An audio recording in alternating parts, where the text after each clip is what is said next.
All right, I'm for Telefero, Mr. Telefero TV. I'm not gonna lie to you guys. As Game 5 approaches in this Boston Celtics-Chicago-Bulls series back in Boston, as they regained home court by winning 2 games in Chicago after Chicago won 2 games in Boston. Very interesting series that changed. It started by changing with Isaiah Thomas's sister. We found out that she passed away or was killed in a car accident, and then it changed again after Game 2 or Game 3 when Rajon Rondo went down. So I mean, this series is ever changing. Apparently Rondo's going to give it a go in Game 6, so he won't go tonight, but he's going to try to go with a fractured hand in Game 6. But I think there's something that we're missing here with all this going on with this series. And I'm going to tell you something, honestly. Dwyane Wade might be playing for his career here. Let me break down these variables real quick.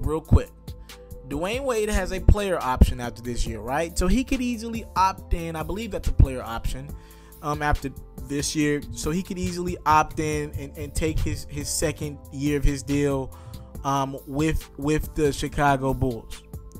But here's the kicker. Dwyane Wade hasn't been happy this season in Chicago. He has not been happy at all. Up until this last playoff run, Dwyane Wade has been unhappy with the effort that this team gives, unhappy with their wishy-washy performances, and by the way, some of that is on Dwyane Wade, if he wants to admit it or not.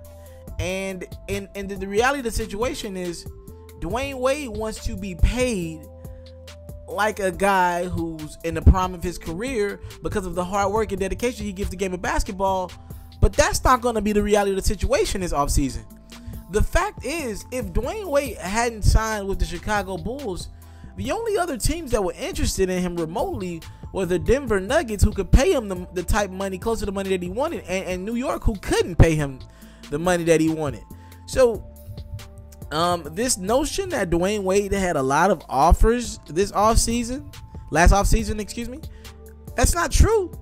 That is absolutely not true. In the grand scheme of things, you talk about a guy in Dwyane Wade who has dedicated himself to the game of basketball, and when you see somebody like this, honestly, on the court, you still see glimpses of that Dwyane Wade, of that flash, right? But there's a lot of times where you see a guy who can barely get up and down the court. His defense, I mean, it's a shell of himself. I mean, his body has broken down at this point.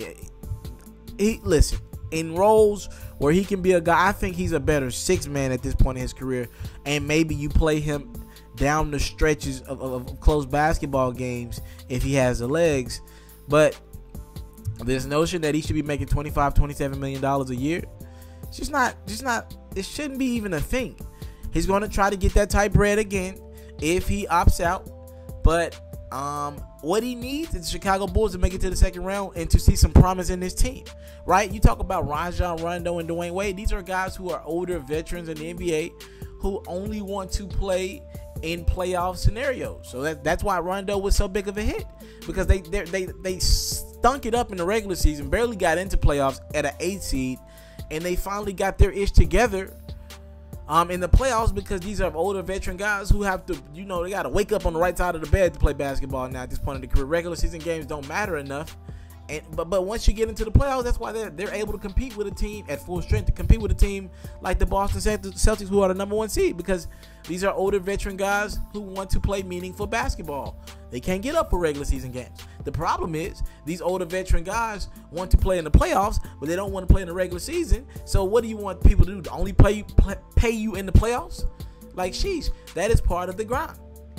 D Wade and Rondo don't want to really play in the regular season. They want to play in the playoffs. You got to get through. You got to get to the playoffs, and y'all barely did that. So when I look at the landscape of the NBA, Dwyane Wade's gonna have a problem getting an offer. Y'all listen, man. I tell y'all these things, and then we'll reach this off season, and people will forget what I said. It happens all the time. I say a lot of things, and then 2-3. It sounds crazy in the moment, but 2-3 months down the line, people be like, "Damn, Telefero was right," or they never say anything about it at all. Listen to me when I tell you this. Take my word for this. Dwyane Wade will struggle getting an offer this offseason. If the Bulls lose in this series, which if Rondo can't come back for Game 5 tonight, and they go on and lose in 6 or 7, Dwyane Wade will be faced with the toughest decision of his life. You would have thought last season was the toughest decision of his life. He'll either have to opt in and play with the Bulls, who's showing him in the regular season that they're not going to compete. They don't have a lot of money. Or B, he's going to have to retire. Or there's a C as well. He could take a $3 or $4 million contract and cut his pride to the side. Maybe take a veterans minimum, $5-8 million. Maybe with this market, maybe he'll find $9 or $10 million. Maybe he'll scuffle to find maybe $9 or $10 million. And here, if there's a window for D Wade to play with the Knicks this offseason, I'm gonna tell y'all something. If Melo and Phil Jackson can sit down, there's 2 windows for D Wade and Chris Paul and Carmelo Anthony. If Melo and Phil Jackson can sit down and hash out their differences, or maybe the Knicks can get rid of Phil Jackson, because remember, Phil Jackson wants Carmelo Anthony out of town. There's a window for Melo, Chris Paul, and D Wade to link up. Now, does that mean championship? I don't think so, no. But there's a window. Chris Paul can be a free agent this offseason. Carmelo is still under contract for the Knicks. Derrick Rose is a free agent. The Knicks can sign Chris Paul straight up. All right? No ifs, ands, or buts about it. They can sign him. D Wade could take a pay cut and join the Knicks. They already have Courtney Lee on the contract, Joakim Noah on the contract. They can't pay him max dollar. They would have one spot for a Chris Paul to pay him a good bit of bread. Maybe the Knicks can trade a Courtney Lee or Joakim Noah, but at this point in their careers, you're not getting a lot from Joakim Noah. His body is breaking down. He's not even a starting big man in the league. You got to worry about Kristaps Porzingis in the future. There's a window for them to join the Knicks, or maybe these guys can link up on the Clippers. Maybe the Clippers want to do a sign and trade with Blake Griffin for Carmelo Anthony. Blake is a free agent this offseason, or he could be. Maybe Melo joins the Clippers, trading for Rivers and maybe a DeAndre Jordan, or maybe not DeAndre Jordan, maybe a Rivers and Jamal Crawford. Phil was interested in that offer at first. Maybe you get Melo and D Wade takes a pay cut. So there are a couple windows for D Wade, but he has to take a pay cut, and it's not just like a $4 to $5 million pay cut. He has to take a $10 to $15 million pay cut this offseason to find a job. Nobody's going to want him. He doesn't put enough butts in seats to sign him to a $20 to $25 million deal. It doesn't make sense. And I'm telling y'all this, y'all can act like I'm lying.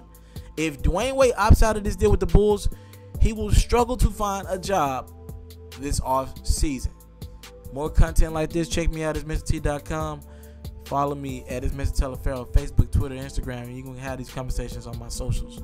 Thank y'all so much. I'm out. If you're looking to book me for an interview video or by phone, if you're looking to have your music or your skill featured on my daily podcast, if you're looking to book me for a speaking engagement to help motivate some kids, if you're looking to have me rock some of your clothing to help promote your brand, make sure you hit me up at booking@MrTeleferro.com. Again, that's booking@MrTeleferro.com.